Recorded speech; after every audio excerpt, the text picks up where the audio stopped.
Donc, je me présente rapidement, Mireille Fanon-Mendes France, de la Fondation Frantz Fanon. Donc, si vous êtes curieux, je m'appelle Fanon parce que Frantz Fanon était mon père.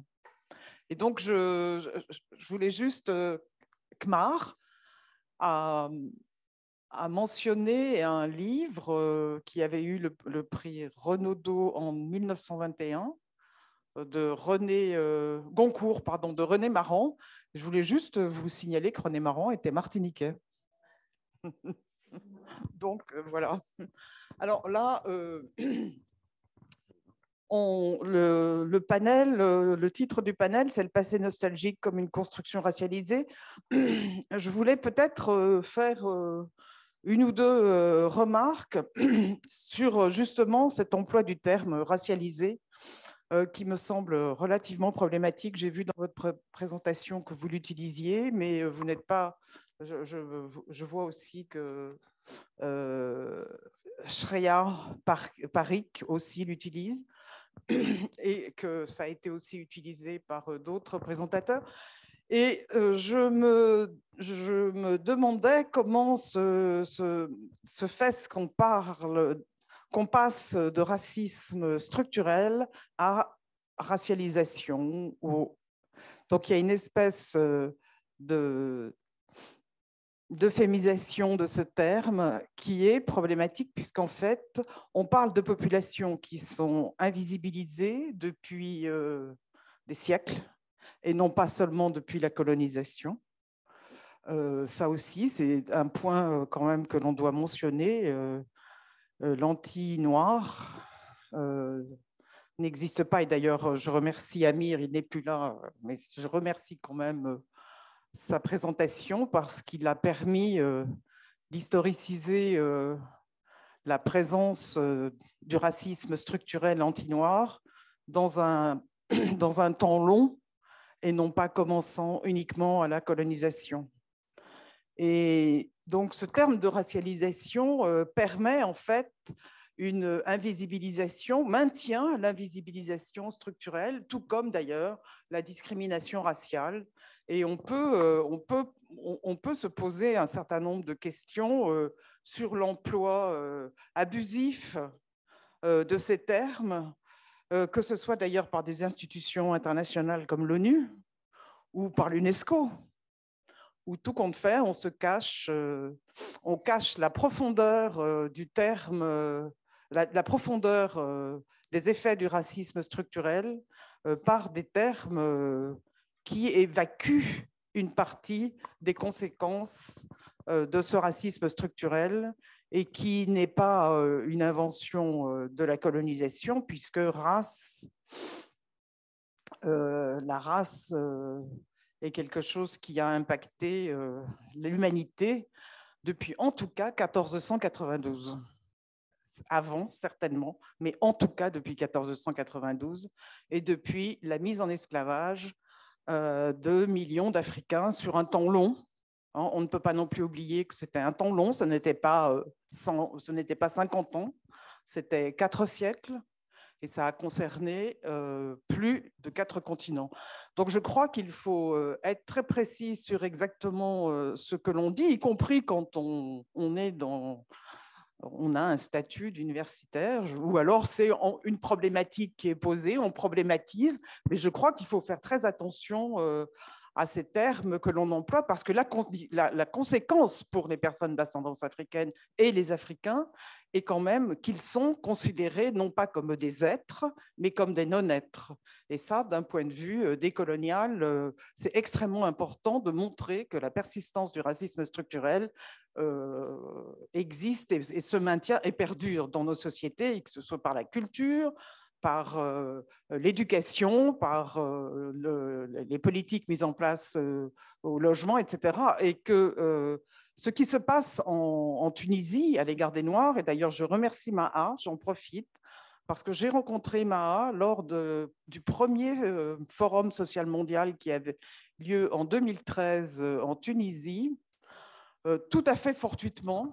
Et je me suis, comme au sein de la Fondation Frantz Fanon, le racisme structurel est un de nos éléments de travail, puisque on reprend, en fait, la Fondation reprend le travail de Fanon et voit comment il peut impacter aussi bien les luttes ou aussi bien la réflexion univers de scientifique, etc. Donc, on continue à travailler sur les enjeux sur lesquels travaillait Fanon en tant que psychiatre, mais aussi au-delà de son métier de psychiatre, où effectivement, il est allé en Tunisie, il a créé dans l'hôpital Charles-Nicolle en Tunisie, il avait créé un service de jour pour les enfants. Et par ailleurs, il était aussi à la Manouba, etc. Donc, j'ai rencontré donc, notre amie Maha, et j'ai été sensible à ce qu'elle disait, et c'est quelque chose pour connaître à peu près la société tunisienne, c'est une question qui n'avait jamais été abordée avec les gens que je rencontrais. Je leur disais, mais et les Noirs, parce que j'ai un ami qui est du sud du désert, là, qui est noir, et je lui disais, mais comment tu vis? Mais ce n'est pas une question qui est posée, on vit ensemble, il n'y a pas de problème, je suis en Tunisie, il n'y a aucun souci, tout va bien. Et en fait, à Tunis, à propos de ce forum, j'ai commencé à m'interroger et à porter surtout cette question au forum. Et le problème d'un forum social mondial qui est fait pour un autre monde possible, la question du racisme structurel est absolument absente de la réflexion, si ce n'est par des groupes qui travaillent sur ces questions problématiques, mais elle n'est pas portée par le forum en lui-même. Alors que si on travaille sur... Je vais m'arrêter parce que je suis très longue, je sais que donc je vais m'arrêter bientôt. Mais si on travaille pour un autre monde possible sur un plan économique, on ne peut faire l'impasse de ce racisme structurel, puisque c'est bien sur ce racisme structurel que s'est construit le système capitaliste dans lequel on vit. Donc, on est obligé d'en passer par là et ça ne peut pas être évacué. Et donc, cette question m'a d'autant plus perturbée que parmi des personnes qui veulent changer le monde, la question du racisme en Tunisie n'existe pas ou n'est pas, elle est de l'ordre de l'impensé. Elle existe, mais bon, on s'en occupe pas trop. Et plus généralement, la question du racisme structurel n'est pas un élément de mobilisation, de radicalisation pertinent pour la structure d'un forum social mondial. Donc, ça pose un certain nombre de problèmes. Et je vais de ce pas m'arrêter. Donc, les premières présentations posent aussi un certain nombre de problèmes, mais je pense qu'il faut bien voir que ce qui s'est passé, par exemple, à Ceuta, à Melilla, en juin dernier, où 54 jeunes subsahariens sont morts, et où ça a soulevé assez peu de réactions, c'est aussi bien une des conséquences de ce racisme structurel et des populations du Maroc ou d'Algérie ou de Tunisie, où tout compte fait, quand on va là-bas, on s'aperçoit qu'en tout cas, y compris même chez les intellectuels, c'est bien ce qu'a remarqué Kmar aussi, c'est que cette question-là n'est pas une question d'actualité, n'est pas dans le... Elle est de l'ordre de l'impensé. Et ça, c'est un vrai problème. Donc, ces journées, elles sont aussi là pour essayer de sortir de cette impensée. Donc, il faut parfois bousculer peut-être un peu plus que de se contenter de dire des choses. Ce n'est pas grâce à George Floyd qu'on pose ces questions du racisme structurel. Ça a été bien avant. Enfin, on n'a qu'à penser à Martin Luther King ou d'autres, ou à Fanon, ou même un Césaire à son niveau. Bon, donc ces questions, ou même un Lumumba ou d'autres comme ça, de grands leaders africains ont posé ces questions-là. Parce que ce qui se passe en Tunisie, on le trouve aussi dans d'autres pays, et entre autres, par exemple, en ce moment, en Haïti, on voit très bien comment la société est clivée. À partir de ça, c'est quel est le poids du colonialisme, comment il a aussi réussi à faire que la question d'une partie de la société tunisienne ou même haïtienne soit devenue une société invisible dont on ne voit pas parce que les gens sont noirs. Donc je pense Et l'autre partie qu'on voit beaucoup plus parce qu'elle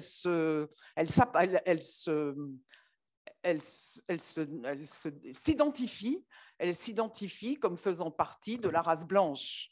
Et je pense au Bossal en Haïti, c'est pour ça que je fais ce parallèle, mais en Tunisie ou en Algérie, combien de personnes disent « Ah mais non, mais moi je suis blanc », alors qu'ils ont les traits ouvertement de l'africanité en tout cas. Donc, oui, ou même ça, je ne l'ai pas entendu de très noir, mais je l'ai entendu de gens qu'on ne peut pas prendre pour des blancs. Et vous entendez, mais non, mais moi je suis blanche. Et on voit bien, du coup, ce qui est intéressant aussi dans le panel qui nous unit là aujourd'hui, c'est comment le poids du colonialisme a aussi pu changer l'inconscient collectif d'une société et a pu peser sur un impensé de façon à ce qu'on se construise une identité qui est quand même fantasmée. Donc voilà, donc aujourd'hui, nous allons le passé nostalgique comme une construction racialisée, donc avec en première intervenant Salah Trabelsi, professeur des universités, je ne vais peut-être pas tout dire, hein. Vous êtes professeur des universités en histoire et civilisation des pays arabes, donc je pense que vous êtes aussi tunisien, si je comprends bien. Oui, bon, voilà, vous êtes tunisien, non mais c'est bien. Et vous travaillez sur quelque chose bon, qui est un peu, qui pose beaucoup de questions, c'est la route de l'esclavage. Nous présenter une réflexion à partir de quelques exemples où vous allez examiner la palette complexe des stéréotypes et des discriminations à l'encontre des minorités. Ça aussi, le terme minorité est aussi problématique, mais bon. À l'égard des minorités noires en Tunisie, en interrogeant le contexte de cristallisation et la matrice des discours racialisés dans le pays en particulier et dans le monde arabe en général. Salah, la parole est à vous. Oui, je vous remercie d'abord pour votre invitation et je suis heureux d'être parmi vous, hein, donc pour prendre part donc à ces discussions et ce débat sur la question des Noirs en Tunisie. Juste un petit mot sur la question de race ou de racialiser ou de. Alors, moi j'ai intitulé, je ne savais pas ce que vous alliez dire tout cela ce matin. J'ai intitulé mon intervention « La Tunisie en proie au ravage des discriminations raciales, un fléau multiséculaire ». Donc, quand on parle de racialisation, ce n'est pas pour noyer le poisson dans l'eau, ni pour euphémiser donc, la question, parce que la question de la race, comme vous l'avez dit, est une question problématique en soi. La race, donc, elle a des présupposés multiples, hein, dont le présupposé biologique, physique, et ce que l'on souhaite faire, c'est justement partir de cette problématisation de la question pour montrer que la notion de race et le concept en soi, c'est avant tout, il n'y a pas de race. Hein, donc et que ce concept a été construit, qu'il a été forgé. Et quand on parle de racialisation, c'est d'essayer de comprendre donc la fabrication de le processus donc de mise en place de l'idée de race et de hiérarchie de race. Hein, c'est comment on a hiérarchisé justement les hommes et les femmes selon la couleur de leurs yeux, selon la couleur de leur peau, selon leur appartenance géographique et ethnique, ainsi de suite. Et tout ce travail-là a été fait donc de manière pensée pour aboutir justement à un système donc, qui ferait d'un côté des dominés, pour aller vite, de l'autre des dominants, et que la notion de racialisation, donc moi je l'utilise et je pense que c'est un terme en effet adéquat pour montrer voilà, tout ce phénomène-là qui s'est mis à travers donc, des siècles et des siècles. Alors, la question ne se pose pas en Tunisie à partir de la colonisation. Hein. La Tunisie est devenue protectorat français à partir de 1881, mais en Tunisie, il y a eu plusieurs colonisations, hein, dont la colonisation arabo-musulmane. Et je pense que la question, donc je pense que je ne vais pas revenir sur ce que ça a dit le collègue là tout à l'heure, Amir Azraqi, sur justement les mentalités et comment ces mentalités ont été travaillées, formatées par des discours sur la question donc, du noir, de ses attributs, à travers donc, toute une littérature géographique, une littérature médicinale, une littérature historique pour justement montrer que les Noirs, les Africains, étaient donc des gens en partie, donc constitués en partie donc une sous-catégorie humaine. Et donc, cela a permis aussi de justifier, entre autres, la mise en esclavage de populations entières. Et dans les Berbères eux-mêmes, alors donc la Tunisie, les Tunisiens, à l'origine, étaient classés par les géographes arabo-musulmans dans la catégorie des Noirs. Donc, alors là aussi, il y a eu tout un processus donc, dissociation donc, au sein même des communautés berbères elles-mêmes, pour à la fois défendre donc, son identité ou se défaire de son identité pour s'insérer justement dans pour épouser l'identité du dominant, de l'arabe, du musulman, donc, qui venait de conquérir donc, le pays. Alors, je ne reviendrai pas là-dessus, hein, mais bon.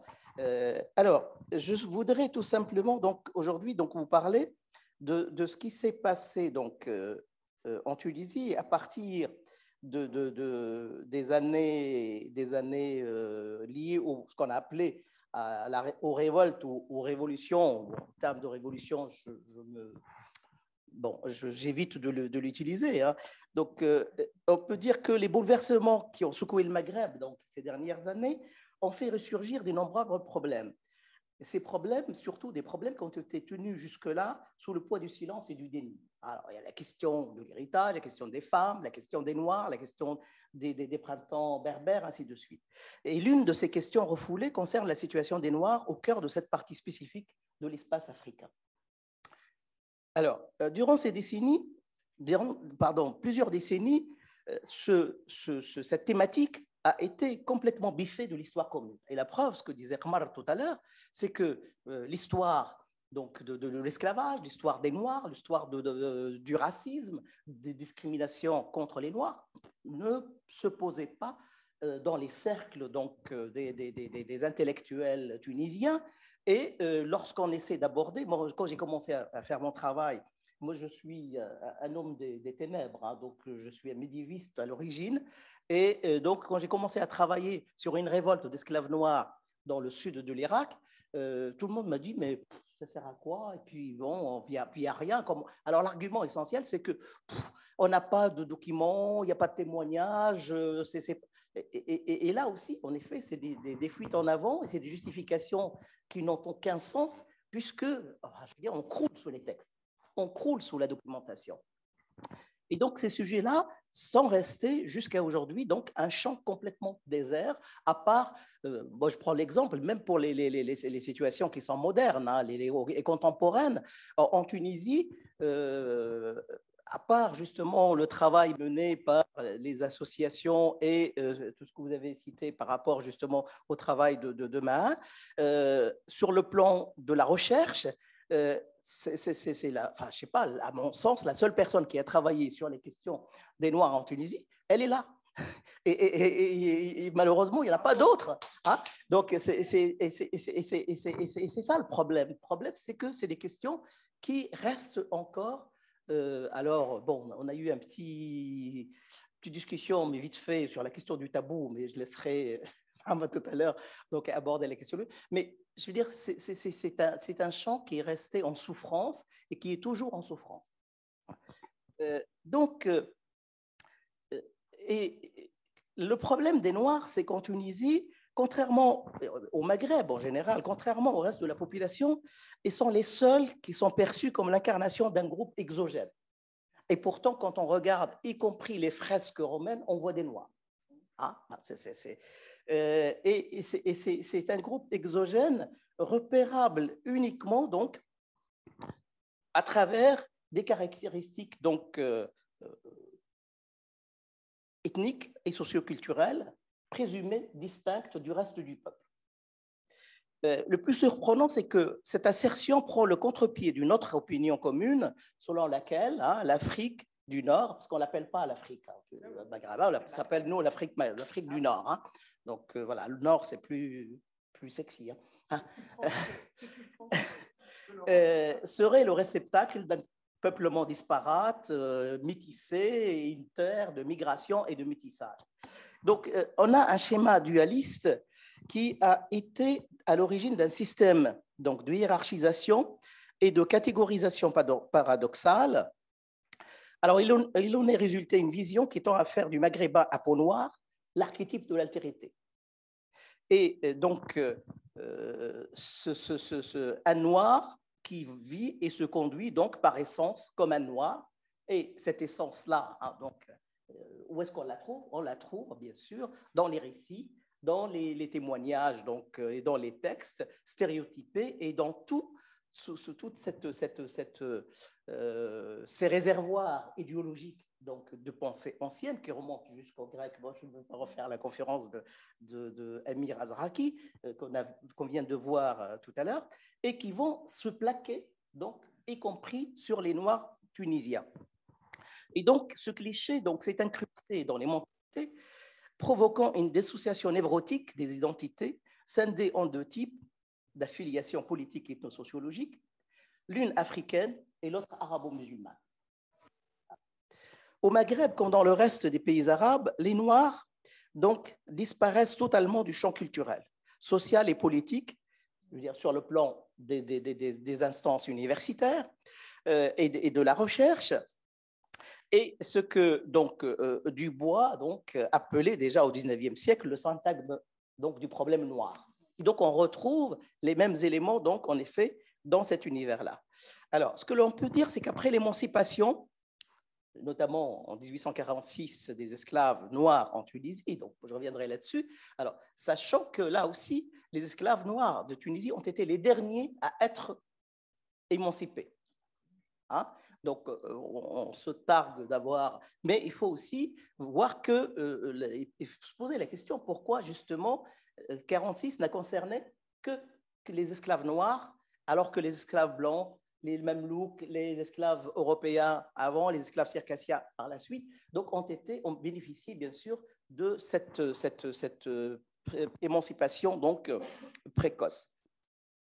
Donc, après l'émancipation, on passe d'une sorte de surinvisibilisation à partir de tous ces textes, des débats qui ont eu lieu autour de la nécessité ou pas de libérer les esclaves noirs, à une invisibilisation donc, qui s'explique par la ségrégation.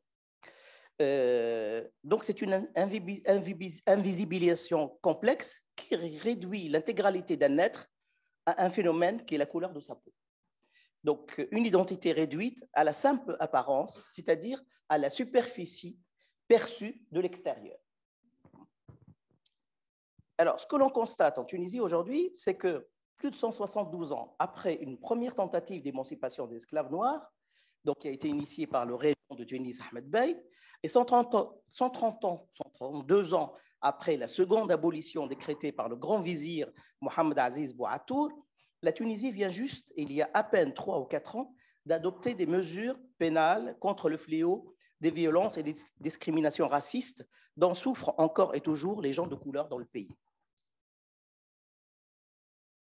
Alors, faut-il le rappeler, ce projet de loi n'a pu voir le jour. C'est à l'époque de la présidence le Premier ministre Chahed, donc qu'on a initié en effet ce projet, mais au bout de longues années de revendications, de combats des associations et de tergiversation et de dérobade de la part des autorités tunisiennes, un fait est là. Donc, après tout cela, c'est que le jour même de la présentation du texte devant l'Assemblée nationale, ou l'Assemblée des représentants du peuple, environ 40% des députés avaient décidé de bouder le Parlement. Une question. Certains d'entre eux, à l'instar d'un ancien ministre de l'Éducation nationale, ce n'est pas n'importe qui, et d'autres députés se sont frontalement mobilisés contre le projet. De leur point de vue, l'idée même de discrimination raciale en Tunisie, un pays de culture arabe et de surcroît musulmane, est irrecevable.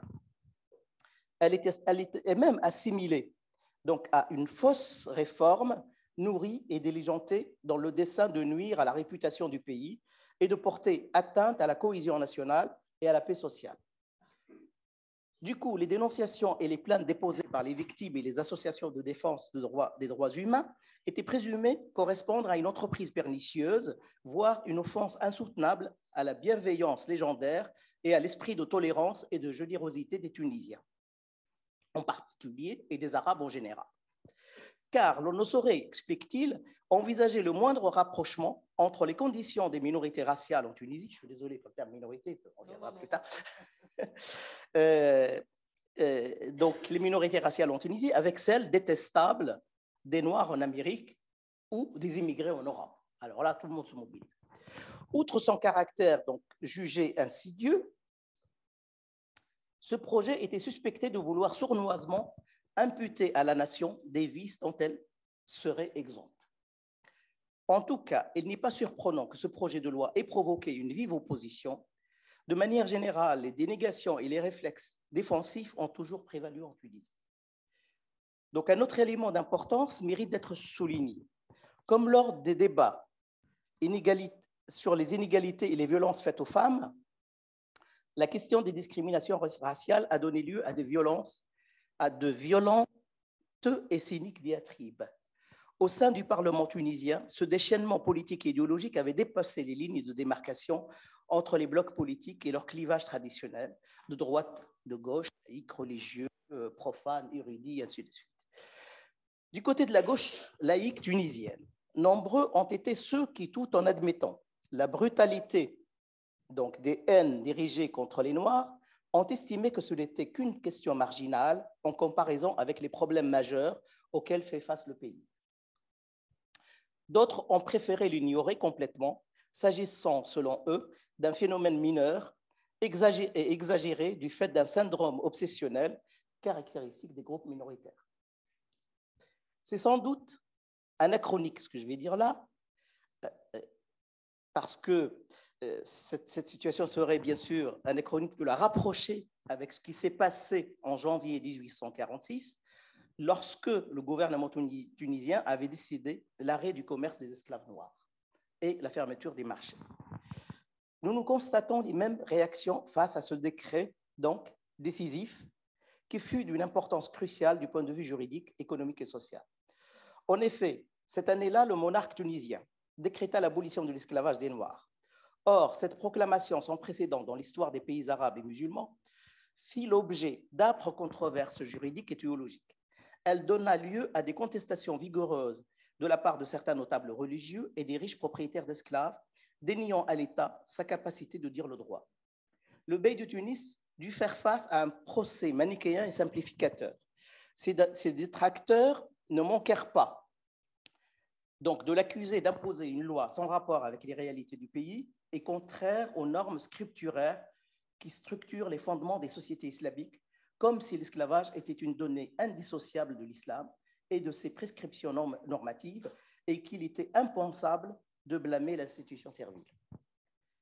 Il faut le dire, tout en affirmant une dynamique juridique et sociale nouvelle, ce décret n'a pas été exempt d'ambiguïté ou de concession. Ceci explique d'ailleurs les difficultés de mise en place de la loi. Sans chercher à établir un rapport de cause à effet, l'on ne peut que constater que le processus d'émancipation des esclaves en Tunisie a été extrêmement long. Tout est sans doute relatif si l'on compare la régence avec d'autres pays arabes et musulmans. En Mauritanie, on n'a pas fini. Vous savez qu'on dit que la Mauritanie est le champion du monde des abolitions. On ne peut certes comparer que ce qui est comparable, mais en tout cas, elle est un fait incontestable. La disparition effective de l'esclavage n'a toujours pas pu produire tous les effets escomptés depuis les premières décennies du XXe siècle. Pourtant, il ne se passe pas aujourd'hui un seul jour sans que des étudiants, des migrants subsahariens ou des Tunisiens de couleur fassent l'objet d'ironies agressives ou de violences physiques plus ou moins graves. Ces derniers temps, on l'a vu, la liste des agressions s'était considérablement allongée.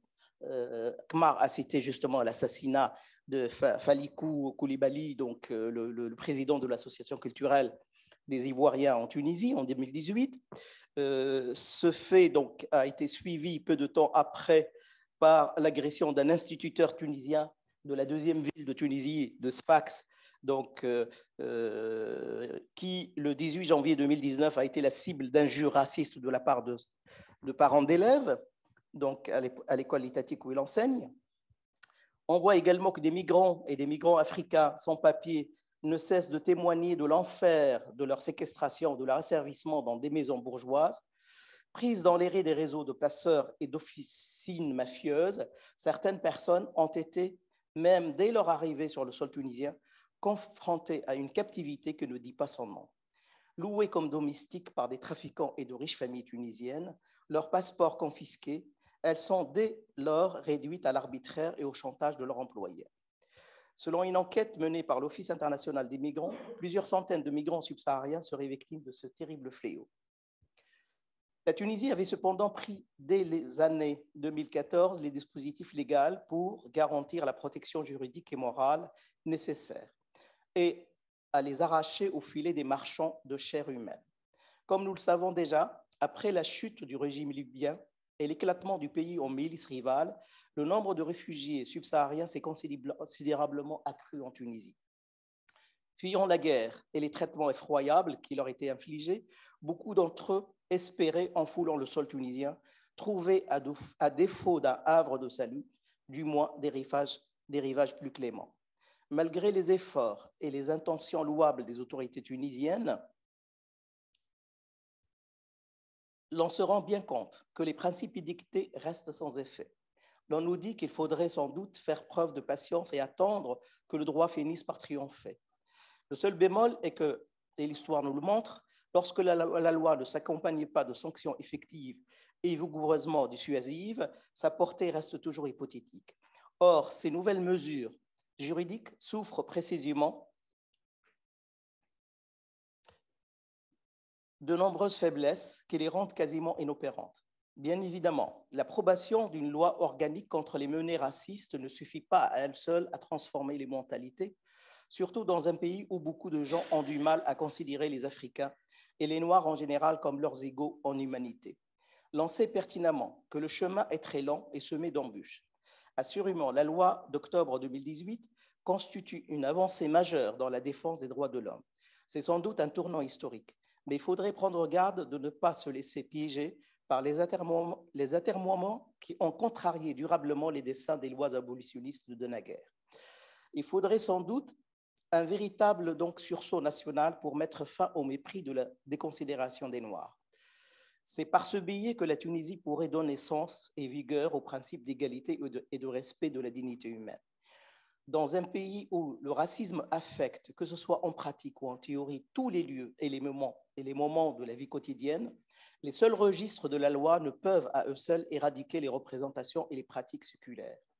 Ce sont d'ailleurs ces réservoirs de représentation stéréotypées qui continuent à nourrir les choix des modèles et des dispositifs éducatifs actuels.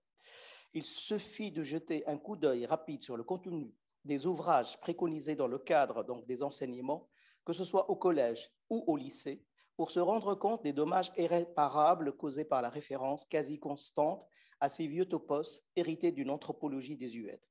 Cela permet en effet de saisir les fondements des hiérarchies imaginaires ethniques et raciales qui sont à l'origine de l'exacerbation du racisme et des discriminations dans le pays. Pendant plusieurs décennies, les regards ont été uniquement braqués sur la situation encore désastreuse des descendants d'esclaves noirs en Mauritanie. L'on se rend bien compte aujourd'hui que le problème dépasse largement les marges sahariennes du Maghreb. Les récits scandaleux de vente aux enchères de jeunes subsahariens en Libye et les témoignages incessants d'agressions violentes et parfois meurtrières contre des Noirs montrent l'étendue des ravages qui affectent toutes les sphères de la vie sociale, que ce soit en Libye, au Maroc, en Algérie ou en Tunisie. Terre de paradoxe, ce dernier pays, pourtant, ce pays donc, qui est le berceau des printemps arabes et qui avait été le premier État donc, de la région à abolir l'esclavage, constitue aujourd'hui encore donc, un État où les Noirs sont discriminés, sont dominés et donc souffrent encore de moult atteintes aux droits humains. Évidemment, l'un des très marquants de l'histoire de la Tunisie, comme dans l'ensemble des pays arabes, est celui donc d'une extrême durabilité des formes de servitude et d'esclavage. Étrangement, les esclaves noirs ont été, comme je le disais tout au début, les derniers à obtenir leur émancipation, et ce, bien après celle des esclaves mamelouks, européens et circassiens. Ce processus lent et toujours inachevé explique en partie l'émergence tardive de la question des inégalités sociales et raciales. Par ailleurs, l'extension des violences racistes montre à quel point les préjugés que l'on croyait appartenir à un temps révolu continuent de proliférer. Manifestement, le problème est encore d'actualité. Aujourd'hui comme hier, la persistance des inégalités sociales et raciales fait obstacle à l'accès aux libertés publiques et citoyennes. Et c'est pour ces raisons, et tant d'autres, que pour consolider la loi contre les discriminations, il est important de procéder à une révision substantielle des formations scolaires et des instructions pédagogiques et culturelles afin de briser le silence et le déni. C'est une condition primordiale dans l'espoir d'une évolution authentique des mentalités à moyen et à long terme. C'est aussi une exigence capitale pour inscrire la diversité dans les sphères politiques et socio-économiques et sensibiliser les générations futures aux principes élémentaires de respect de l'altérité. Cette exigence est aussi celle qui incombe aux lettrés et aux intellectuels tunisiens et arabes à prendre à bras le corps ce champ d'études en souffrance et de développer de nouveaux paradigmes épistémologiques en matière de sociologie, d'anthropologie et histoire, c'est-à-dire de construire de nouvelles voies de recherche susceptibles de dépasser le schéma épidermique et racial en élargissant la dichotomie à une opposition de dominants et de dominés, de briser les taux de l'enfermement du noir dans sa couleur de peau, sa couleur projetée comme une couleur de peau, quel que soit par ailleurs ce qu'on voit ou ce qu'on veut voir de lui. En tout cas, comme le disait déjà il y a quelques décennies votre papa, on ne voit que ce qu'on a appris à voir depuis des siècles et de systèmes économiques inégalitaires et d'oppression. D'où les enjeux fondamentaux aujourd'hui de l'éducation et la nécessité absolue d'éduquer autrement les jeunes générations pour extirper à la racine les ravages des programmes scolaires et des choix éducatifs actuels en Tunisie. Je vous remercie.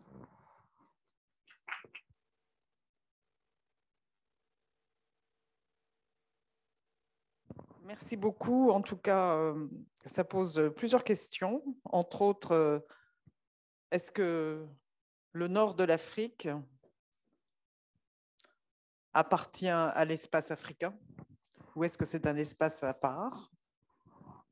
Ça pose la question aussi de l'altérité. Je suis surprise qu'à propos des personnes qui sont victimes de racisme structurel, on parle de personnes, enfin de leur altérité, de les voir comme des éléments de l'altérité, parce que justement, ce qui a été déconstruit, enfin ce qui a été brisé, écrasé à partir de 1492, c'est bien le sens de l'altérité, de l'humanité.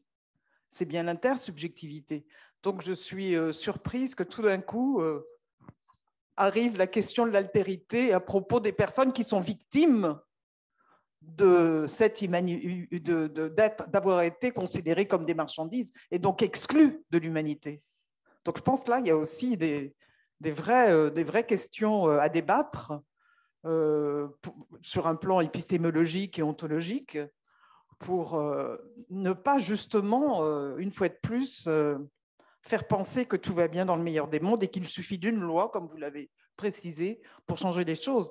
La Tunisie n'est pas le seul pays à avoir des lois contre le racisme, nous en avons, et je vous signale que le champion des lois contre le racisme, c'est la Colombie. Et si vous connaissez un peu la situation des Afro-Colombiens, elle n'a surtout rien à envier à celle des Afro-Tunisiens. Donc, je crois qu'il faut se méfier des lois et voir comment elles sont appliquées, effectives, etc. Je vais sans tarder passer la parole à Mohamed. Excusez-moi pour la prononciation. Oui, non, mais c'est bon. mon quotidien, vous inquiétez pas. D'accord. Oualdi, qui est professeur d'histoire à Sciences Po Paris et qui a publié plusieurs livres, dont Esclaves et maîtres et A Slave Between Empires, The Trans-Imperial History of North. La parole est à vous. Merci beaucoup. Je suis content de parler à la suite de Salah Trebelsi qui a fait une très belle présentation et qui a très justement souligné la question de l'éducation qui est fondamentale. Je vais essayer de tenir mon temps pour que Shreya Paris ensuite parle sur Zoom et ait le temps de s'exprimer.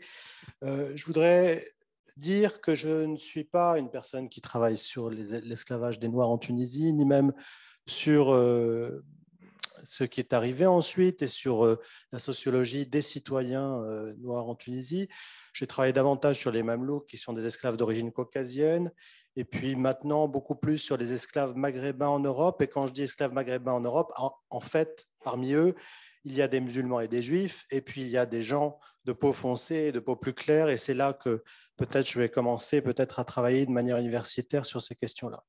J'insiste sur le fait que je parle en tant qu'historien et sur ce que l'historien peut faire, c'est-à-dire comprendre les racines, les mutations de ce que vous qualifiez très judicieusement de racisme structurel, et c'est fondamental. Et je pense que tous dans la salle, et j'imagine tous parmi les gens qui sont sur Zoom, sont d'accord pour qualifier ce racisme de racisme structurel, et que nous essayons de comprendre ça aussi par des processus de racialisation, ce qui n'est pas une contradiction.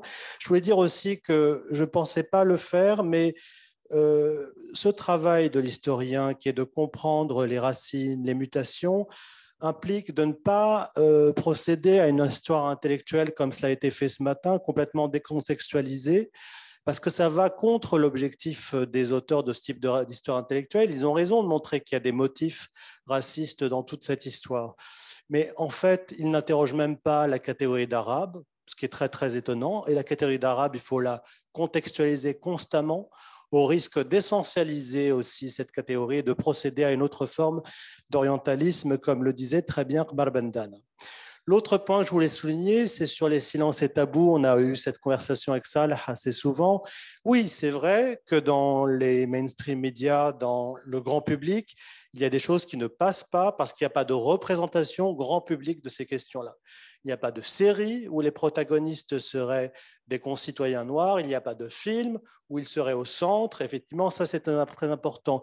Mais comme le soulignait Khmar aussi, il y a des romans, et ça, c'est c'est fondamental dans beaucoup de régions du monde arabe. Et il faut prendre le cas du Maroc, où il y a eu beaucoup de romans récemment où les esclaves étaient au centre de la question. Et puis par ailleurs, d'un point de vue universitaire, il y a des productions.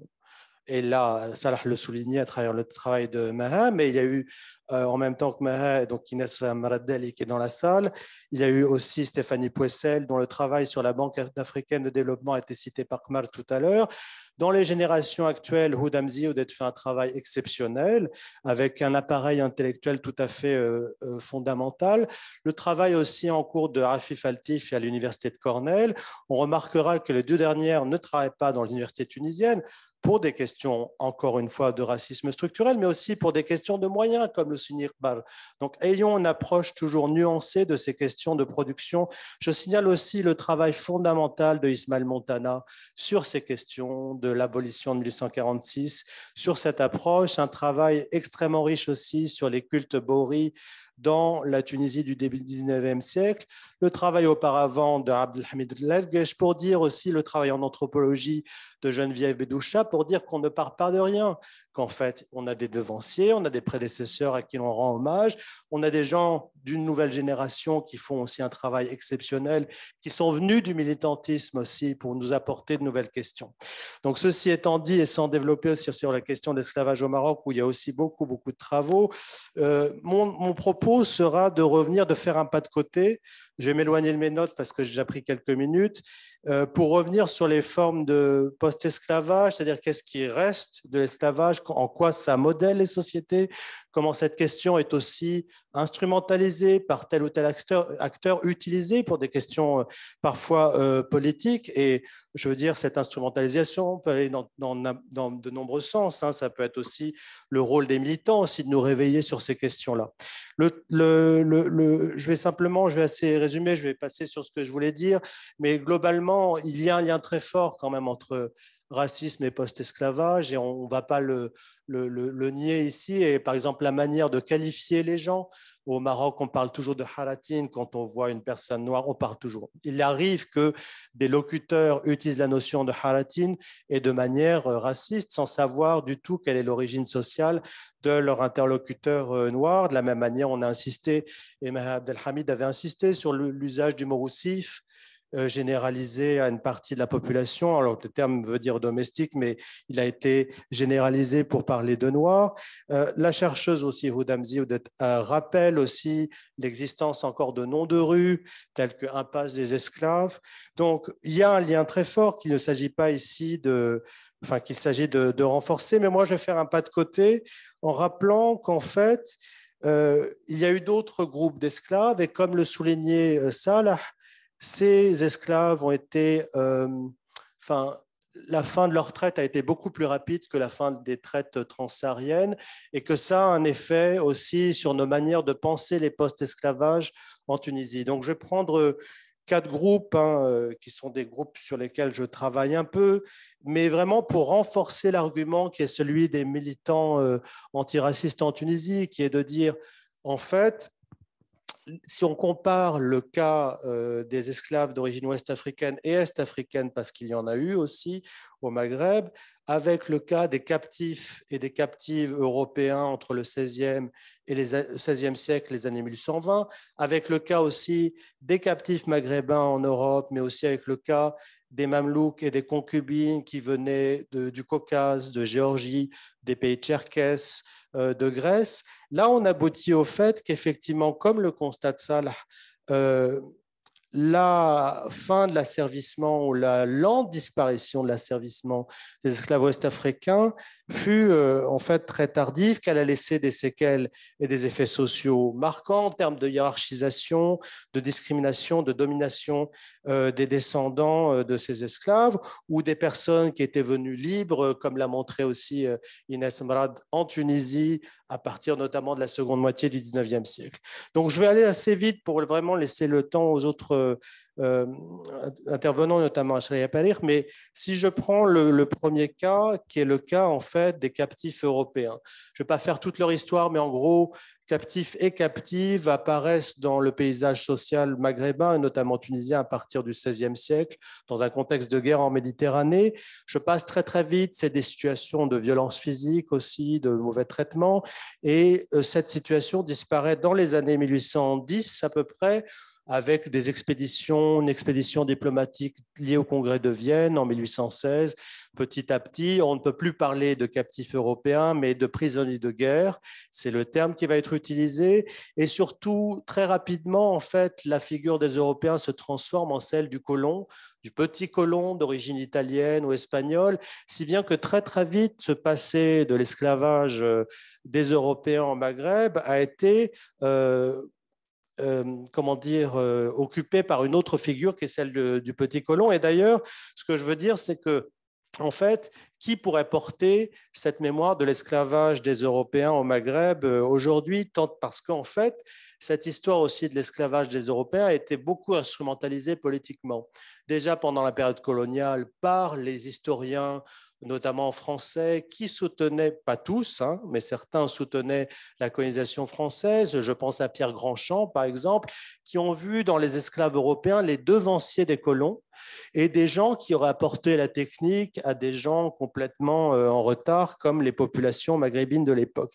Et puis plus récemment encore, le livre de Robert Davis sur Maître musulman, esclave européen, paru dans le contexte de l'après 11 septembre, a été utilisé ensuite par une extrême droite suprémaciste, encore aujourd'hui, pour dire, voyez, les musulmans asservis des Blancs, il n'y a pas que les Noirs qui ont été asservis, nous aussi, nous l'avons été. Donc, cette question est très... elle a été mise en valeur, mais personne ne porte cette mémoire parce que les descendants des esclaves européens qui ont été convertis à l'islam, enfin, il n'en reste pas grand-chose. En fait, personne ne se revendique de cette forme d'origine. Et par ailleurs, cette question a été beaucoup réutilisée politiquement, notamment par l'extrême droite. Je prendrai un deuxième cas, qui est un cas moins connu et que Salah a évoqué, qui est le cas de ce qu'on appelait les mamelouks, mais aussi les concubines. Il ne faut jamais oublier les femmes asservies dans cette histoire. Ces gens sont d'origines diverses. Il peut y avoir eu des mamelouks et des concubines d'origine italienne, par exemple. La mère d'Ahmed Bey, justement, est d'origine génoise ou sarde, je me souviens, sarde, tout à fait. Enfin, c'était la même possession à une certaine période, mais donc ces gens-là étaient aussi d'origine caucasienne, donc du sud de la Russie, de la Géorgie, et puis dans le contexte de la révolte des Grecs en 1820 contre le sultan, il y a aussi des Grecs. Alors, ces traites sont tardives, hein. Elles sont encore dans la seconde moitié du 19e siècle visibles pour le cas des Tcherkesses. Par exemple, des femmes tcherkesses sont amenées encore au début du 20e siècle dans certaines contrées. Alors, c'est comparé à l'esclavage des Ouest-Africains très limité en nombre, hein. Ça n'a aucun rapport. C'est parce que c'est un esclavage qui coûte très très cher au maître qui veut acquérir une femme caucasienne. Mais ce que je veux dire, c'est que en fait, dans ce cas-là, ce sont des esclaves qui sont convertis, qui arrivent, en fait, qui font partie des grandes maisonnées, généralement des maisons de notables, des maisons de souverains aussi, et qui peu à peu s'insèrent dans la société. Bon, parce qu'en fait, par leur couleur de peau, ce sont des esclaves. J'ai du mal à dire blanc parce que ce n'est pas la catégorie qu'utilisaient les gens de l'époque, mais c'est des esclaves à peau claire et qui s'insèrent dans la société sans difficulté. Ce sont aussi des esclaves qui s'insèrent dans les parentés de la notabilité, parce que les concubines donnent des enfants aux maîtres ou aux descendants masculins des maîtres. Et donc, leur figure est petit à petit, elle se dissout dans la société. Donc là aussi, il n'y a pas vraiment de gens qui revendiqueraient comme ça ce passé-là. En fait, ils revendiquent un passé surtout de notables, parce que leur nom dans la société tunisienne, leur nom de famille, les ramène à ce passé-là. Ça peut être des Khaznadar, des Sahab Taba, des choses comme ça, qui sont des noms qui évoquent ces relations avec un passé de l'esclavage mamelouk. Et un des cas les plus récents, c'est l'ancien chef d'État tunisien Qaïd Sebsi, dont le nom était une nom de titulature de serviteur dans la proximité des beys.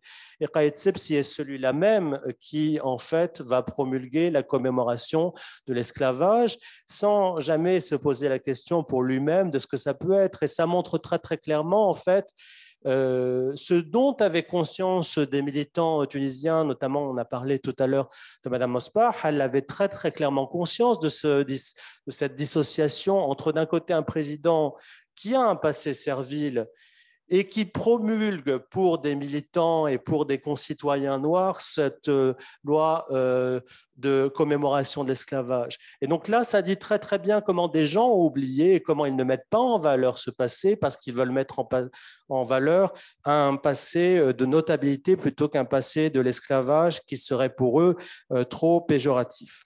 J'évoque un dernier cas, le cas des esclaves maghrébins en Europe, qui est un cas, ce n'est pas un cas qui apparaît aujourd'hui dans l'historiographie. Des Italiens travaillent sur ces questions-là depuis les années 60. Moi, j'y reviens dans un contexte européen et en revenant sur les égo-documents que ces esclaves ont écrits, notamment en arabe, mais aussi en turc-ottoman. Et parmi ces esclaves, j'insiste bien, quand je dis maghrébins, c'est une forme d'anachronisme, mais pas tant que ça, parce qu'ils se revendiquaient comme marocains, tunisiens, ils se revendiquaient comme venant du Maghreb. Et c'est un groupe très intéressant. Moi, j'étudie la fin de ce groupe entre le milieu du XVIIIe siècle et les années 1820. C'est un groupe intéressant parce que dans ces hommes et parmi ces hommes et ces femmes, il y a une grande majorité de musulmans et un nombre limité de juifs, mais qu'il faut prendre en compte parce que là aussi, on les ramène dans cette histoire du Maghreb. Et puis parmi eux, il y a des gens qui sont soit des maghrébins libres de couleur de peau foncée, Et là, moi, j'ai des exemples, il n'y en a pas beaucoup, il y en a quelques-uns, ou alors ce sont des esclaves de maghrébins libres, des esclaves noirs de maghrébins libres qui sont portés en Europe et asservis avec leurs maîtres libres. Et là, ça donne des situations tout à fait intéressantes, on pourrait y revenir. Mais dans leur cas, c'est la même chose que pour les captifs européens. Ce sont des gens qui ont parfois été libérés après avoir payé rançon, donc ils ne sont pas restés longtemps. Et pour ceux qui sont restés très longtemps, et on a des traces des gens qui ont vieilli dans l'esclavage en Europe, je pourrais donner des exemples là aussi. Pour cela, en fait, il n'y a pas non plus de postérité de l'esclavage. Parce qu'en fait, soit ils n'ont pas eu de descendance, ou soit parmi ceux qui ont eu des descendances, il n'y a pas de conscience de ce passé-là. Donc je reviens à ma conclusion, qui est celle de dire le cas de l'esclavage des Ouest-Africains au Maghreb est un cas très intéressant parce qu'il a produit des effets sociaux, parce qu'il a encore des effets en termes de hiérarchisation, de subalternisation des concitoyens et des concitoyennes noirs en Tunisie. J'insiste sur ça parce que le rôle de l'historien, c'est d'éclairer ces processus, de les donner à lire et que les militants, s'ils le souhaitent, s'en saisissent et en fassent ce qu'ils peuvent dans leur combat politique, mais aussi les donner, comme le soulignait Salah Trabelsi, à voir aux enseignants, à lire aux enseignants pour qu'ils sortent de certaines formes de dogmes nationalistes. Merci à vous.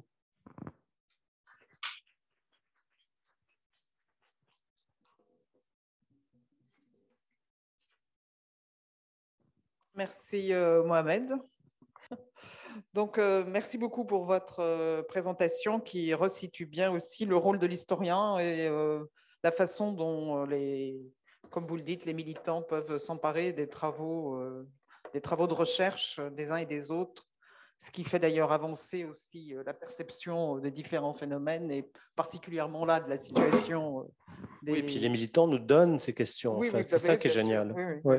C'est un aller-retour incessant et qui nourrit les uns et les autres. Et je crois que c'est très important de ne pas se contenter de répéter des banalités que l'on peut entendre à droite à gauche. Et pour moi, c'est vraiment ça le sens de la recherche. Sinon, c'est pas la peine, quoi.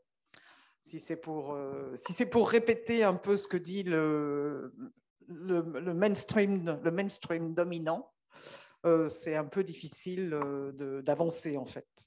Donc sans tarder, je vais donner la parole à Shreya, que je ne vois pas. Bonjour. Bonjour et merci d'être là. Donc Shreya Parikh nous parle depuis Tunis, où elle est doctorante en sociologie aux séries Sciences Po Paris et à l'Université de Caroline du Nord, Chapelle-Hill, etc. Elle a déjà publié ses recherches dans Middle East Report et le carnet de l'IRMC.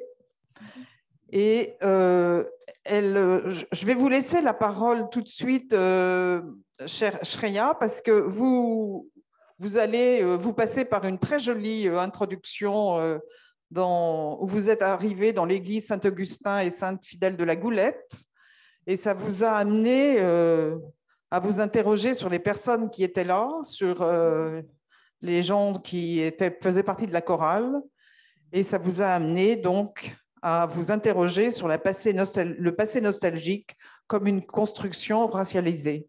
La parole est à vous, Shreya.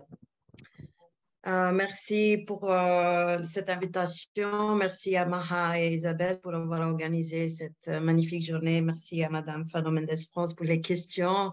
J'étais en train d'écrire très vite vos questions et je vais essayer de commencer par répondre à quelques questions sur la terminologie que j'utilise. J'aimerais aussi vous indiquer que je suis indienne, donc voilà, donc c'est juste la positionnalité.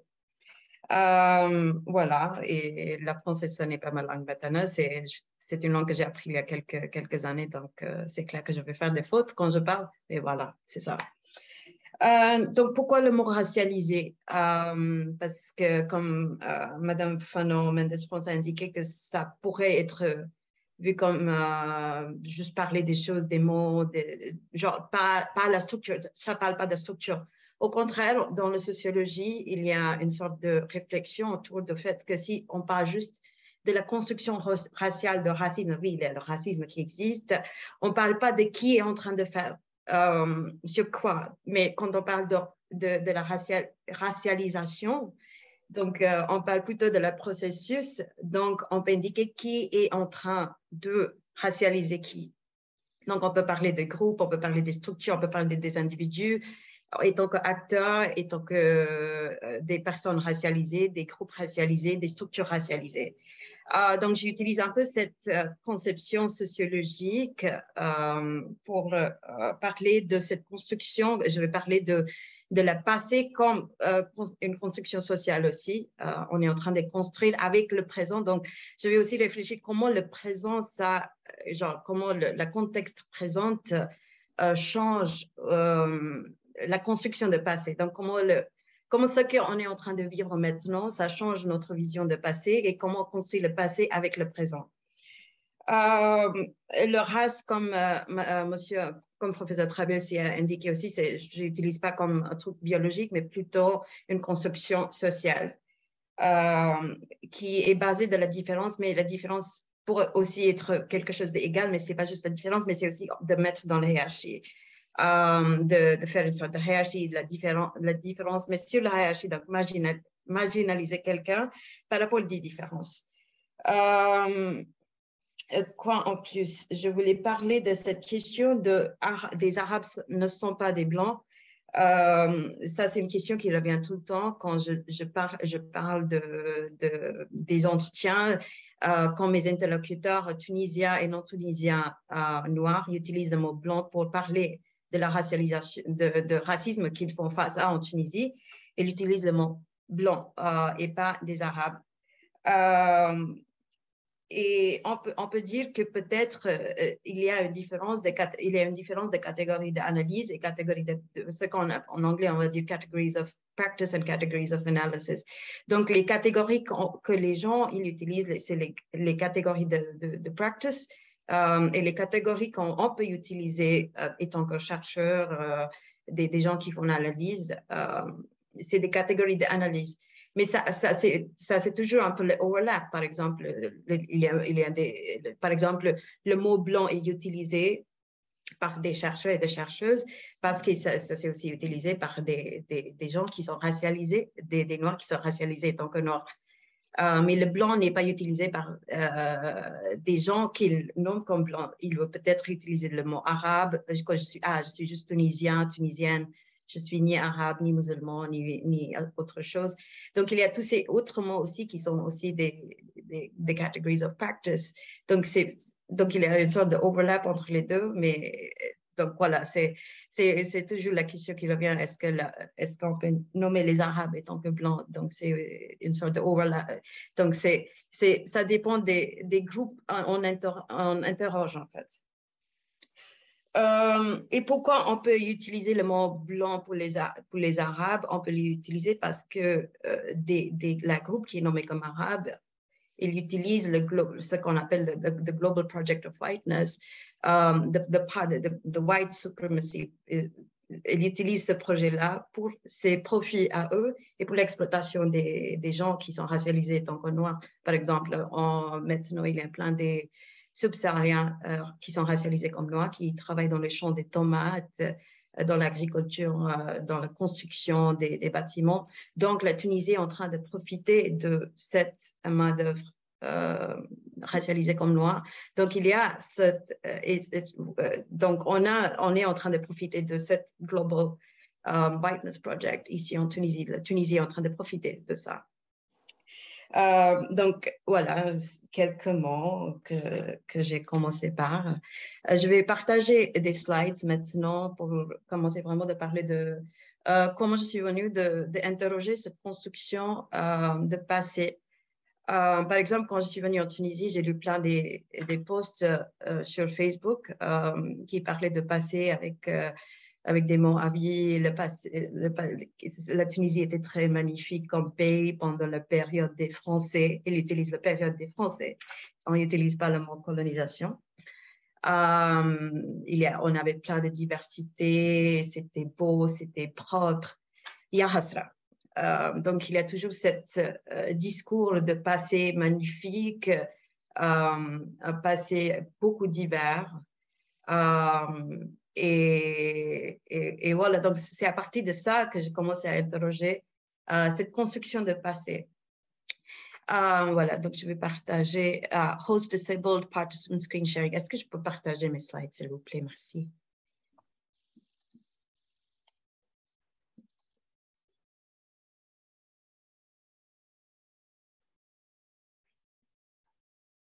Donc voilà, mais je vais quand même commencer. Ah, c'est bon? OK. Hop. Share. Voilà, hop. Donc, c'est le 15 août 2022 et je suis partie à l'église de Saint-Augustin et Saint-Fidèle à la Goulette pour voir la fameuse la procession, la Kharaj al-Madonna, l'Assomption de la Vierge Marie, la procession de Vierge Marie, qui est très, très fameuse, qui part de l'église Saint-Augustin, qui est à la Goulette. La Goulette, si vous ne connaissez pas, c'est genre 15 km du centre de Tunis. Donc, je suis là, il fait très, très chaud. Je suis là dans l'église, je suis assis. Il y a un discours après des discours par des prêtres, pas noirs. Et par le maire de la Goulette qui parle de ce passé nostalgique. Ah oui, il y avait des Maltais, il y avait des Italiens qui ont fondé cette église à l'époque. Il y avait des Français, voilà, et la Goulette était vraiment l'exemple parfait de diversité religieuse, ethnique. Il y avait des musulmans, il y avait des chrétiens, des juifs. Et moi, je commence à penser à le film Un été à la Goulette, où il y a une sorte d'harmonie des gens de différentes religions, des différentes ethnies. Voilà, donc je commence à penser à ça. Dans tous ces discours-là qui sont prononcés par le prêtre et la mère de la Goulette. Et après, je sors de ma tête et je regarde autour de moi. Donc, autour de moi, une majorité de la population, en fait, vient de la communauté subsaharienne, des migrants, ils sont noirs. Et je vois aussi des sœurs qui sont habillées dans le sari blanc avec des petites lignes bleues. Et je pense, ah oui, je pense que je sais, ça vient de où? Et je commence à penser, ah oui, donc c'est vraiment des sœurs de Mère Thérèse de l'Inde, de Kolkata. Et je suis étonnée. Et il y a personne, et donc, donc il y a ce discours-là qui parle de cette diversité des Italiens dans le passé.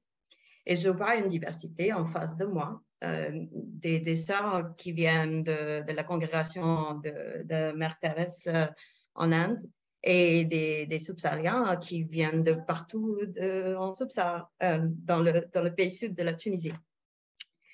Mais dans les discours, on ne parle jamais de cette diversité-là. Et donc, je commence à me poser la question, mais pourquoi on ne parle pas de cette diversité-là? Étant que diversité, on parle toujours de diversité et de tolérance dans le passé. Je n'ai pas de réponse pourquoi, mais je pense qu'il y a, je pose des questions là, donc il y a plus de questions maintenant dans ma tête que les réponses. Donc, je commence à regarder, les deux groupes sur Facebook qui partagent beaucoup l'histoire de la Goulette, ce qu'ils disent que c'est l'histoire. Pour comprendre cette idée de la construction de passé nostalgique qui est divers, qui est tolérant, et ce n'est pas le présent qui est divers et tolérant. Donc voilà, qu'est-ce que j'ai fait? Je suis partie voir les deux groupes. Donc voilà, ça c'est le premier groupe que je suis partie voir, le mémoire d'une Chachia. Et le deuxième groupe, c'est la Tunisie de Anton. C'est les deux groupes, je suis partie pour voir les discours construits sur la Goulette. Voilà, donc les deux groupes ont été fondés, et ça fait pas très très longtemps. Donc le mémoire de Chachia a été créé en 2012 et le Tunisie d'Anton a été créé en 2020. Donc c'est très très nouveau comme groupe. Et donc c'est vraiment des gens qui partagent des très très vieux photos comme ça sur la Goulette. Mais aussi des autres parties de la Tunisie, la Médina surtout, Hammam Limf des fois. Et il y a aussi beaucoup de gens qui font partie de ce groupe. Par exemple, il y a 45 000 personnes qui sont parties de le groupe Mémoire de Chachia. Et il y a 175 000 gens qui font partie de Tunisie d'antan. Et la plupart des gens sont des Tunisiens ou la diaspora tunisienne ou des gens issus des gens qui sont partis, qui sont émigrés de Tunisie vers les autres pays. Donc ça, c'est la plupart qui font les commentaires, qui partagent des photos et tout. Et voilà. Donc le groupe, ils disent... Donc, le message posé dans ce groupe sont présentés sous les formes suivantes. Il y a des photographies personnelles ou des photographies secondaires, des dessous secondaires, messages textuels qui racontent des histoires personnelles ou des histoires, entre guillemets, voilà, ou qui posent des questions en disant « Ah, est-ce que vous avez vu cette maison-là? Il y avait mes tantes qui habitaient là-bas. » Mais ce qu'ils disent comme histoire, les histoires racontées, c'est des fois des copier-coller des articles de Webdo ou la Tunisie numérique ou Wikipédia. Donc, ce n'est pas les sources dites genre l'histoire scientifique, mais c'est plutôt l'histoire racontée populaire. Voilà, donc je reviens sur la construction. Donc voilà, on est en train de construire cette goulette, le passé, la construction sociale, ce que je dis, la construction sociale de la goulette, mais en passé. Donc il y a tout ce type de photos comme ça, que vous voyez ici. On parle de Tunisie, les Tunisiens musulmans et juifs, maltais, italiens et français vivent ensemble en harmonie.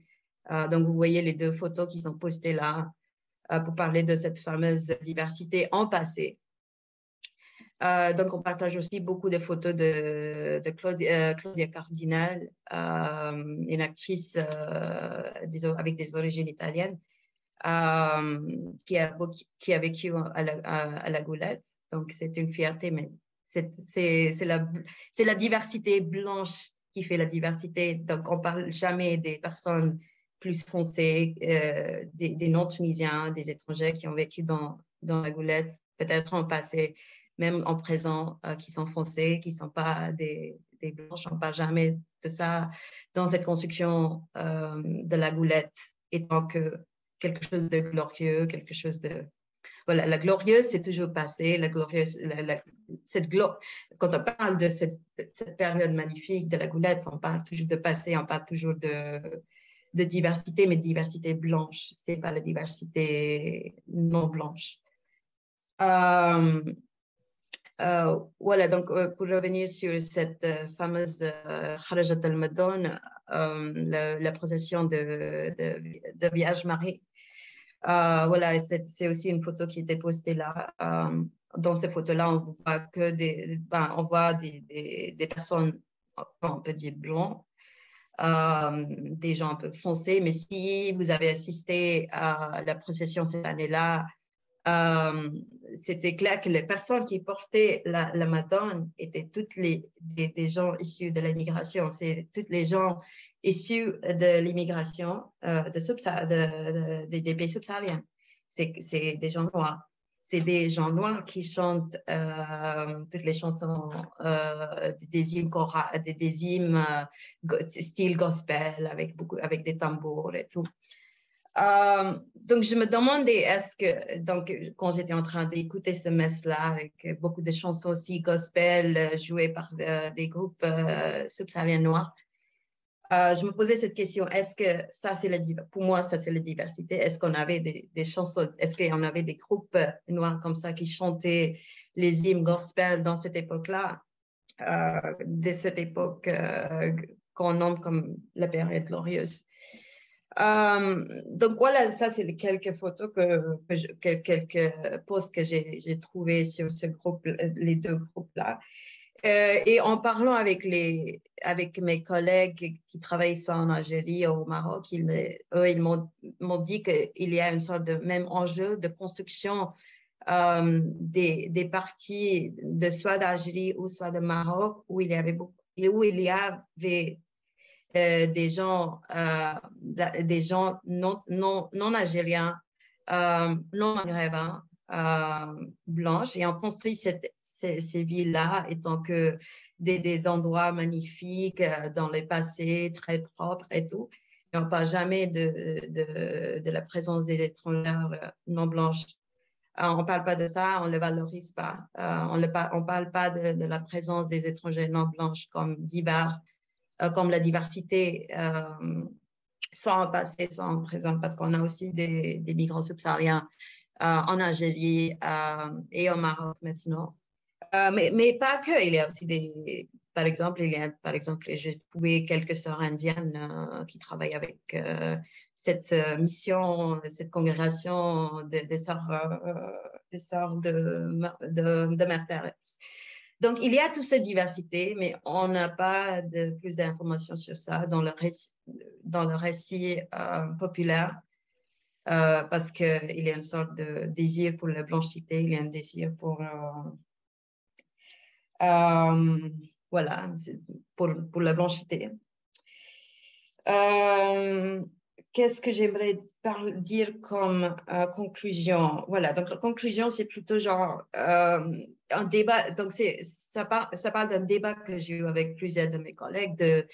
Je suis pas historienne, mais j'ai parlé avec mes collègues historiennes.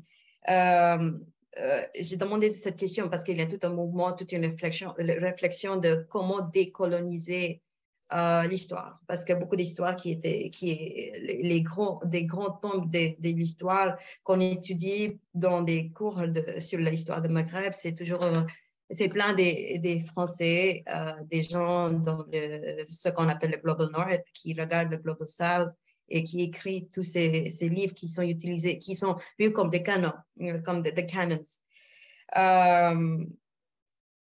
Donc, qu'est-ce qu'on fait là? Donc, qu'est-ce qu'on fait pour décoloniser notre histoire étant qu'Indienne, étant que Tunisien, étant que Algérien?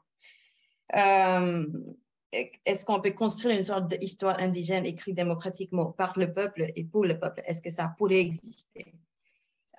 Et si on cherche une sorte de manière de chercher l'histoire écrite par le peuple pour le peuple, donc ce type de groupes-là sont des groupes genre, on peut dire, idéal pour construire ce type d'histoire.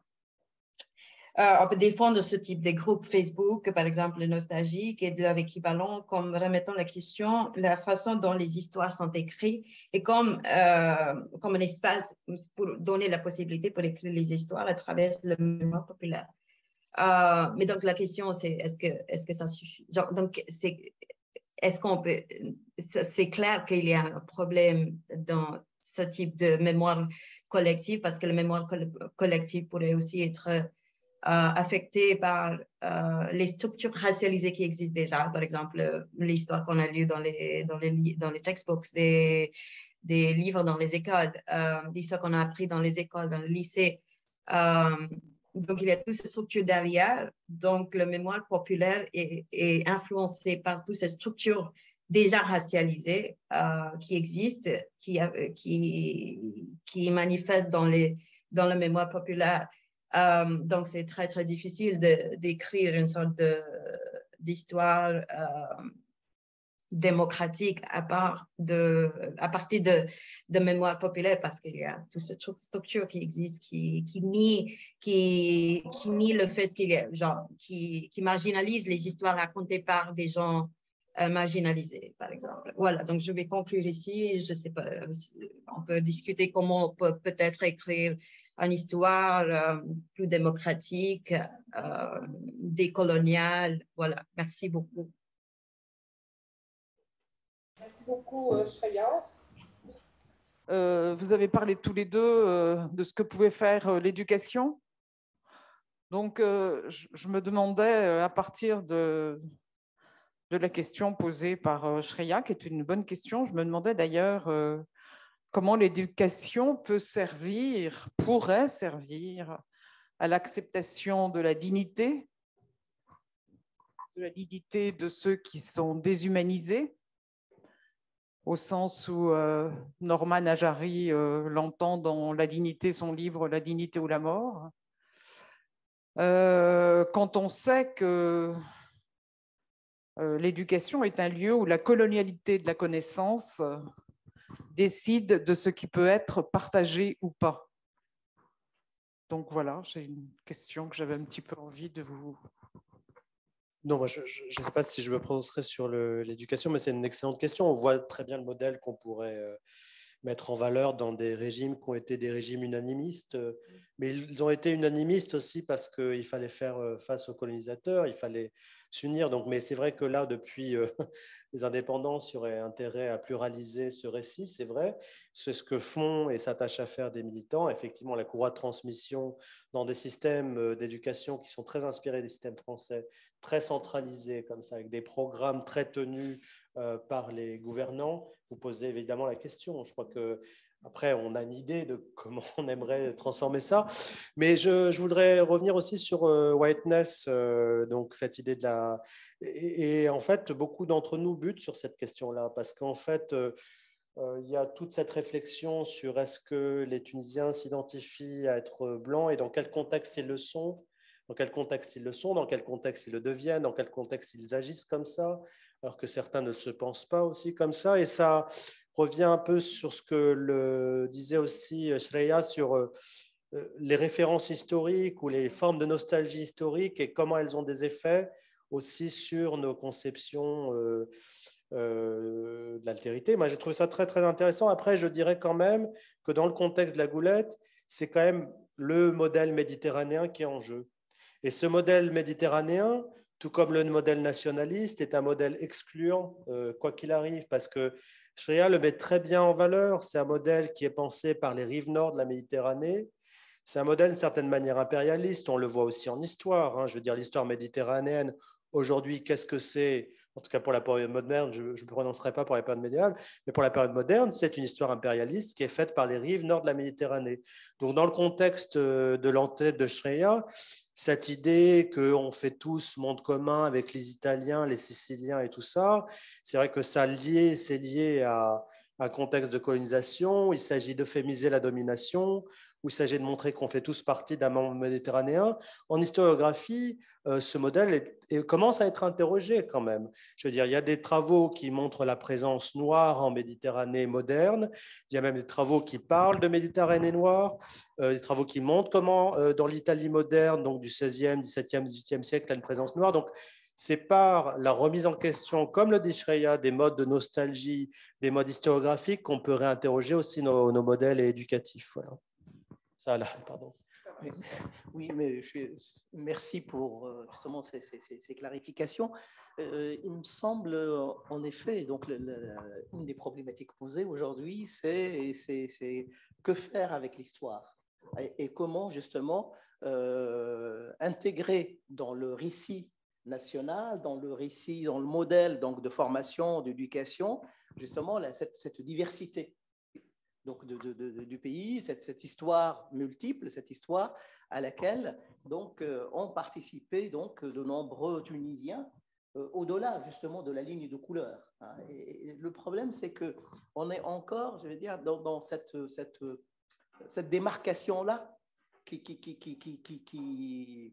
le clivage est là. Donc, il y a un blocage puisque les référents Alors, tout à l'heure, ce matin, on en a parlé, en effet, en disant oui, il existe sur le plan littéraire beaucoup de romans où les Noirs sont à l'honneur. Il y a Barguelil, mais moi, Barguelil, ça, c'était ma jeunesse, hein, c'était mon enfance. Hein, il y avait même des émissions radiophoniques, mais ce qui était terrible, c'est que les conséquences et la manière dont étaient traitées justement et présentée donc la mise en scène de ce personnage qui était un héros national. Or, Barguelil est devenu dans les quartiers populaires. Moi, je suis issu d'un quartier populaire donc à la marge donc de Tunis, et tous les Noirs étaient devenus des Barguelil. Hein? Donc de misérables Barguelil. Hein. Alors, Barguelil ne savait pas parler tunisien, il parle vraiment une sorte de négro-arabe un peu incompréhensible, et Barguelil, il a les yeux exorbités, Barguelil, il est ceci, Barguelil n'est pas tunisien. Et je veux dire, parfois, en voulant, je veux dire, rendre hommage et faire rentrer dans le récit national, justement, il faut voir de quelle manière et par quel biais et quel modèle on va offrir. Or, le modèle qui a été offert était terrible pour tout le monde. Hein. Et vous allez interroger des Tunisiens aujourd'hui dans la rue sur Barguelil, alors là, tout le monde éclaterait de rire. Hein. C'est vraiment le personnage donc comique, l'archétype vraiment du noir, donc dans tous ces excès, hein, et tout ce qu'on plaque. Comme le clown de chocolat. Ah bah c'est le clown de chocolat à Barguelil, là. Et donc je crois que la question, elle est, alors que quand on lit le roman en soi, il est au-delà, si vous voulez, de cette mise en scène caricaturale, hein, parce que bon, il y a eu des épisodes. De longs épisodes donc, à la radio tous les soirs, et les gens étaient accrochés. Hein, donc, mais alors là, il fallait voir les réactions et l'impact, je veux dire. Donc voilà, la question, c'est ça, c'est quels moyens et quelles précautions prendre pour éduquer, pour informer, pour justement rentrer justement, déplacer, si vous voulez, le curseur de l'histoire vers d'autres acteurs. Et le problème, c'est qu'encore aujourd'hui, alors je crois que Maha a travaillé beaucoup sur un personnage donc très important sous Bourguiba, hein, donc, et cet homme qui était un intellectuel, qui était vraiment un homme politique, je veux dire, de grande envergure, a fini dans l'hôpital psychiatrique, hein, donc on l'a traité comme un malade. Hein, donc et la question, elle est là. La question, c'est que faire pour que justement nos artistes, nos intellectuels, nos universitaires puissent prendre justement la question et la tourner dans tous les sens avant de se dire, tiens, voilà, parce que bon, vous savez, il ne suffit pas d'avoir de la bonne volonté de vouloir, voilà, pas aider les gens à mieux intégrer, donc justement, voilà. Je pense que l'école et l'éducation nationale, elle est au cœur aujourd'hui du problème. Et puis un deuxième élément, et puis je m'arrêterai là, c'est que alors, je suis un peu, enfin, je sais pas, c'est pas vrai qu'il y a beaucoup de chercheurs, hein, qui ont travaillé sur les questions des Noirs. Je veux dire, parmi les Tunisiens, c'est vrai qu'il y a des Tunisiens qui ont travaillé à l'extérieur. Il y a d'autres intellectuels comme Montana, américains, camerounais, sénégalais. Mais quand on regarde en Tunisie, on posera la question à Inès, il y a combien de Tunisiens qui travaillent sur la question en Tunisie, à l'université tunisienne? C'est vrai, vous me direz, regardez, en France, quand est-ce qu'on a commencé à intégrer, je veux dire, la question de l'esclavage dans les manuels scolaires et dans l'école? Alors, c'est vrai qu'il faudrait peut-être du temps au temps, mais nous, on en est encore très, très loin de cela. Hein, parce que, bon, je veux dire, Moi, je me rappelle d'un colloque qu'on a eu en 2008 avec Abdelhamid Largache. Abdelhamid Largache, c'est le directeur donc, du laboratoire du patrimoine en Tunisie. Et c'est lui qui a été l'auteur, justement, il travaillait beaucoup sur la question de l'abolition et sur justement les descendants d'esclaves, donc sur les marginaux et les marges de la Tunisie. Hein, voilà. Et Abdelhamid Largesh m'avait appelé un jour pour me dire, voilà, on va organiser un colloque en Tunisie sur la question de l'esclavage et sur les relations entre la Tunisie et l'Afrique subsaharienne. Alors, il m'appelle une semaine après, il me dit, figure-toi que impossible de faire passer ce projet. Hein? Et il me dit, pourtant, voilà, on a présenté tous les arguments scientifiques. Sur le plan scientifique, ça ne pose aucun problème. Mais, donc, il y avait toujours un mais. Donc, alors, et je trouve que c'est là, il fallait quand même aussi jouer aussi de toutes ces difficultés-là. Et finalement, on a proposé un colloque qui ne s'intitulait pas l'esclavage ou les descendants d'esclaves en Tunisie ou les Noirs. On a proposé l'interaction interculturelle entre la Tunisie et l'Afrique subsaharienne. Ça passe. Et c'est comme ça que ça passait. C'est comme ça qu'on a pu inviter Glissant, qu'on a pu organiser un grand colloque. Et ce qui est terrible, c'est que le dernier jour du colloque, Abdelhamid Largesh a proposé comment on appelle ça, une orientation, une recommandation donc à la fin du colloque. Et ce jour-là, il y avait tous les directeurs de départements d'histoire, donc de Kairouan, de Sfax, de Tunis, qui étaient là présents donc et c'est une page. Il y avait 2 paragraphes qui demandaient est-ce que justement cette mémoire donc de l'esclavage soit réintégrée dans donc l'histoire commune, soit partagée dans notre mémoire collective et soit enseignée dans nos écoles. Et donc, il fallait la voter. Personne. Donc, vous pouvez aller sur Internet, hein, vous verrez, on était 3 à la signer. Il y avait Glissant, Largesh et Maubin. C'est tout. Donc, voilà, c'est-à-dire quand on dit il n'y a pas de déni, il n'y a pas de silence, il n'y a pas... Je veux dire, les réalités parlent d'elles-mêmes aussi. Hein. Et c'est ça, je crois qu'aujourd'hui, on est en train on est devant un tournant donc, de ce qui se passe en Tunisie. Et ce tournant, et comme disait Mohamed, c'est que aussi ce sont les associations militantes qui ont été à l'origine aujourd'hui de cette transformation et de cette presque sommation des intellectuels donc à repenser les choses et à revoir également comment intégrer dans les disciplines des sciences humaines ce champ donc essentiel hein, de l'histoire donc de la Tunisie et du Maghreb. Je voudrais juste, avant de passer, il y a une question pour vous, Shreya, mais avant, je voudrais juste rebondir sur ce que vous dites. Si vous vous souvenez de la conférence de Durban en 2001 contre le racisme, conférence internationale, la raison pour laquelle la conférence a capoté, c'est parce que les chefs d'État africains et les mouvements sociaux avaient demandé à ce que la question des réparations soit prise en compte par la conférence de Durban. Et ça n'a pas été voté, ça a même été, la conférence, du coup, a été complètement délégitimée par des arguments proprement fallacieux, dominants, fallacieux, de la suprématie blanche. Et c'est exactement ce que vous dites sur la route de l'esclave, enfin sur ce que vous vouliez faire lorsque vous aviez invité Glissant. Donc, Shreya, il y a une question pour vous. On vous demande si vous pouvez définir ce que vous appelez, Global Whiteness Project pour ce qui est de la Tunisie précisément. Et ça, d'ailleurs, ça renvoie à une autre d'un spectateur anonyme qui demande si que le concept de whiteness est rejeté, celui de colorisme suffit ou enfin c'est plutôt une affirmation qu'il a, suffit à aborder et poser la problématique. Donc pour moi c'est une vraie question, mais pour lui il semble pouvoir substituer whiteness à colorisme, etc. Donc est-ce que vous pouvez, Shreya, répondre s'il vous plaît?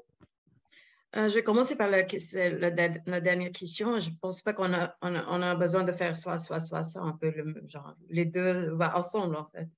Et j'utilise vraiment le mot whiteness pour nommer qu'il y a des systèmes qui sont en train de reproduire et produire le système d'inégalité. Parce que quand on parle juste de, oui, il y a la racialisation des corps dits noirs, la production de racialité d'un corps noir.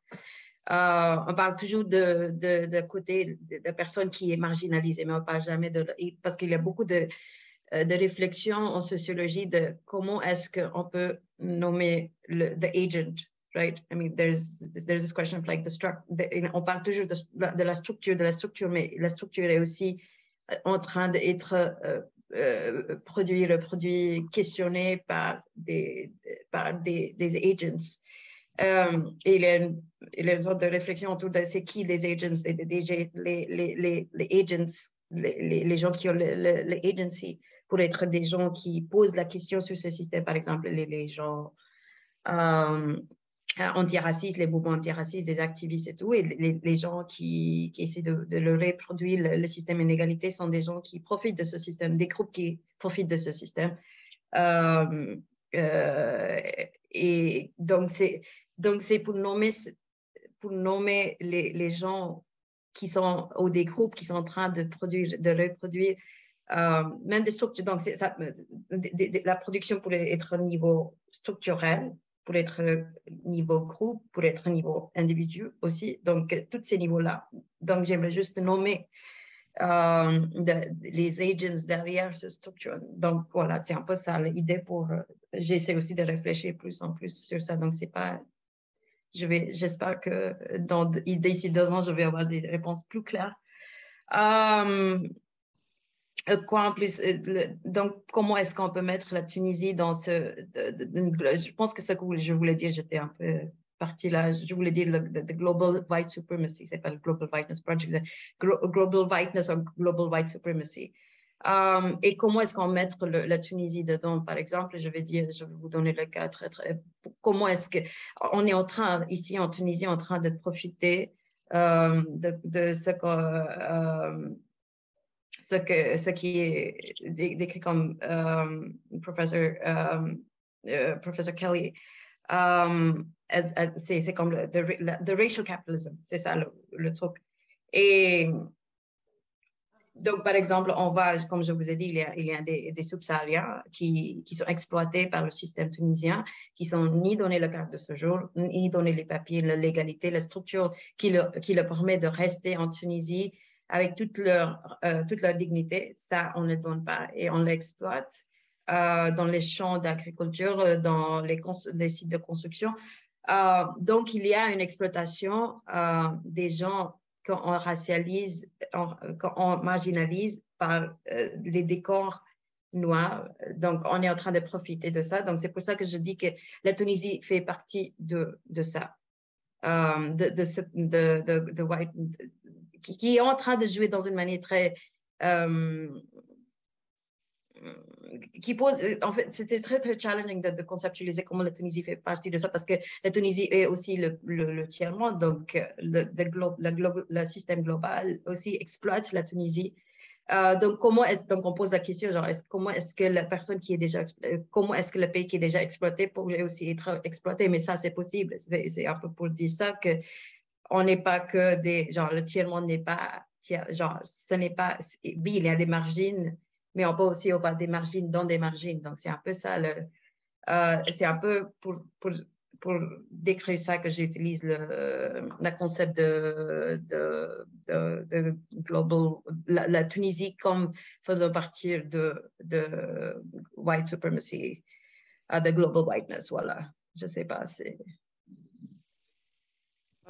Merci beaucoup. Je crois qu'il y a une question dans la salle. Allez-y. C'était juste, est-ce qu'on ne peut pas parler d'un peut-être critère esthétique, mais également parce que même les captifs européens n'ont pas occupé des tâches serviles, hein, parce que c'était généralement des gens qui savaient lire et écrire pour la plupart, qui pouvaient faire des tâches administratives, qui étaient, on ne voyait pas dans l'agriculture, par exemple, des Européens ou dans des tâches ménagères. Si, en fait, si, mais je peux l'expliquer. Oui, alors, question. Votre question taxonomique est très, très juste, en fait. Il y a un vocabulaire foisonnant autour de la servilité en langue arabe. Il y en a Il y a énormément de termes en fonction des situations, en fonction des origines, en fonction des âges, même pour la jeunesse en fait. Rilmen, par exemple, et tout. Il y a beaucoup, beaucoup de termes, et votre intervention est très, très juste au sens où, même dans la mémoire de ce passé-là, la même manière de se qualifier de Mamelouk, par exemple, est aussi très différente de Abd. Mais quand même, juridiquement, on arrive à des situations comparables. Pour ce qui est des fonctions, non, pour les captifs européens, comme pour les captifs maghrébins en Europe, ils sont astreints à des fonctions extrêmement dures, soit de domesticité, et les domesticités dans les maisons de l'époque moderne sur les deux rives de la Méditerranée sont des domesticités avec des esclaves d'origine est-africaine ou ouest-africaine, d'origine européenne au Maghreb et d'origine maghrébine en Europe. Donc, et puis par ailleurs, dans les champs proches des villes, notamment au Maghreb, les captifs européens font partie de la main-d'œuvre comme les Noirs, c'est-à-dire ils sont astreints à des durs labeurs, en fait. Je sais pas. Et par ailleurs, effectivement, certains d'entre eux, par leur peau et par la racialisation, je suis désolé d'utiliser ce terme, mais en tout cas, la manière dont ils sont catégorisés comme européens, accèdent aussi aux fonctions suprêmes. Et là aussi, c'est un des éléments qu'on aurait pu mettre en valeur. Les concubines dans le monde ottoman sont rarement des femmes d'origine ouest-africaine. Il n'y a que peut-être le cas du sultanat du Maroc où il y a ce type de possibilité, mais les modèles ottomans sont des modèles de hiérarchisation assez forte aussi, complètement. Merci beaucoup pour votre question. Maha.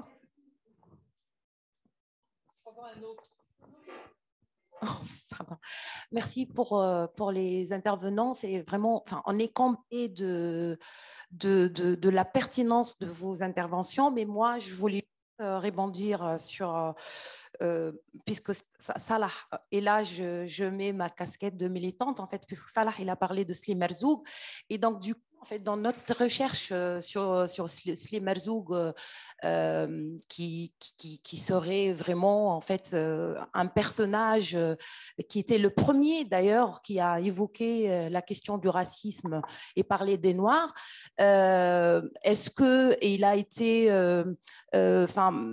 pertinent de le faire les années 60 où les Noirs n'étaient pas vraiment encore peut-être c'est-à-dire conscients de la situation ou des conditions des Noirs qui n'étaient pas scolarisés, ça c'est à discuter. Mais ce que je voulais dire que lors de notre recherche, en fait, Slim Merzoug serait un proche ou un ami de Frantz Fanon.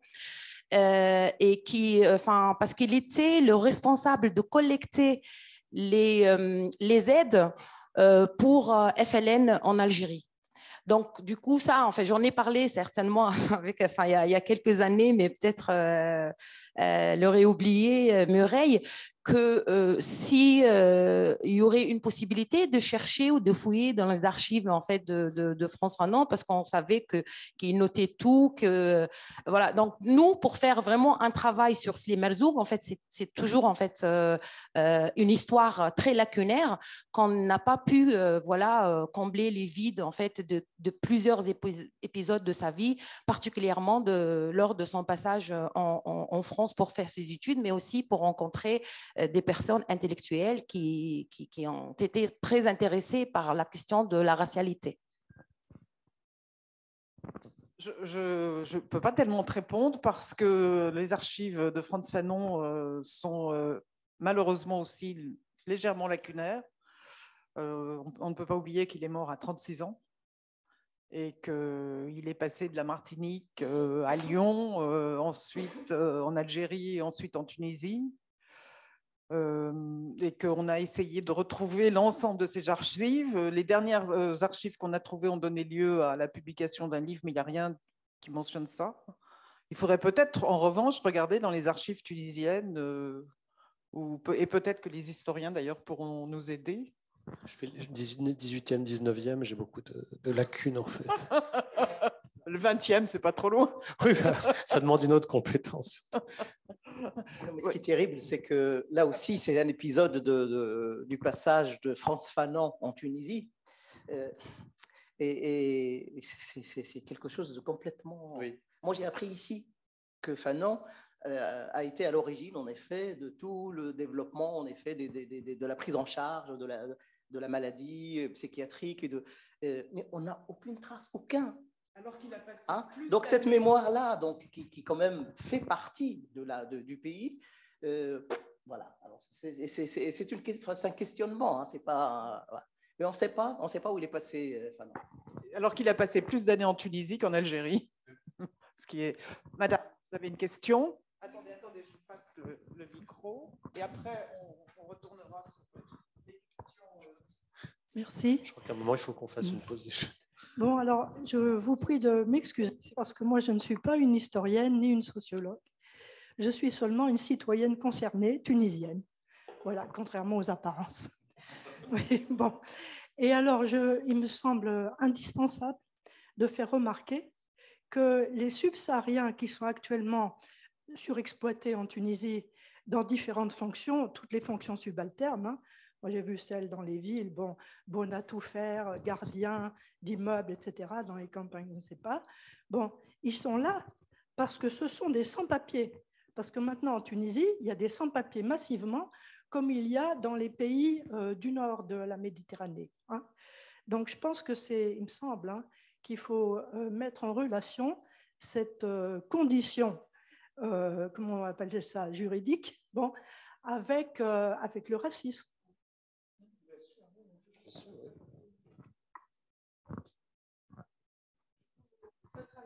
Vous voulez qu'on s'arrête ou est-ce qu'on peut encore avoir une question? Ah bon, donc devant, excusez-nous, Sreya, devant la levée de Salah, vous avez faim, peut-être un dernier mot. Il y a une question qui est quand même pour vous, qui est assez intéressante. Comment un historien travaille la question des Noirs en Tunisie dans les 18e et 19e siècles? C'est pour vous. Quand les populations sont rurales à 80%, 95% ou plus, avec donc peu d'archives. Alors, je pense que c'est une question auquel Inès, qui est dans la salle, pourrait répondre parce qu'elle a davantage travaillé, mais je ne vais pas me défausser. Pour le 19e siècle, il y a des formes de recensement qui étaient liées à des questions fiscales. Par exemple, je crois qu'il y a un registre très précis sur la présence des Noirs dans le 19e, très riche aussi, je crois, qui a été travaillé non seulement par Lucien Valency, par Inès Mad, par Ismaël Montana aussi, qui l'utilise récemment pour voir aussi les fonctions. Il y a aussi des chefs de communautés des Noirs, les Rouda, Ara, qui étaient des fonctions qui étaient proches du pouvoir beylical. Et sur ça, je pense qu'on a des archives. Mais je laisserai Inès répondre sur ça cet après-midi, si vous reposez la question. Je voulais dire aussi que pour le 19e siècle, on n'a pas simplement les sources beylicales de l'époque, il y a aussi les missionnaires catholiques qui s'intéressent beaucoup à la question de la présence des Noirs, qui rachètent des enfants, des garçons et des filles, qui ensuite les convertissent et qui les suivent dans leur vie. Et donc, il y a ça. Il y a aussi des sources coloniales ou paracoloniales qui s'intéressent aussi à la question de ce qu'ils appellent à cette époque-là toute une série de minorités, notamment les Juifs, les Noirs.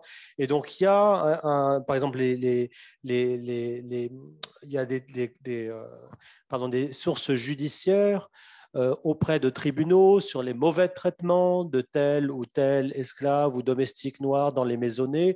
Donc, il y a des choses pour le 19e siècle. Hein. Oui, aussi les récits de voyageurs, en effet, qui font parler effectivement les hommes et les femmes d'origine ouest-africaine ou est-africaine au Maghreb. Donc, il y a beaucoup, beaucoup d'éléments. Mais bon, voilà, c'était ma réponse. Merci. Donc, nous allons clore ce panel. Merci beaucoup à tous les trois pour vos interventions très intéressantes et qui posent un certain nombre de... Enfin, qui laissent des questions en suspens, mais... Voilà, ça donne un peu d'espoir et d'optimisme pour réussir à combattre de manière efficace le racisme structurel dont souffrent entre autres les Afro-Tunisiens. Merci.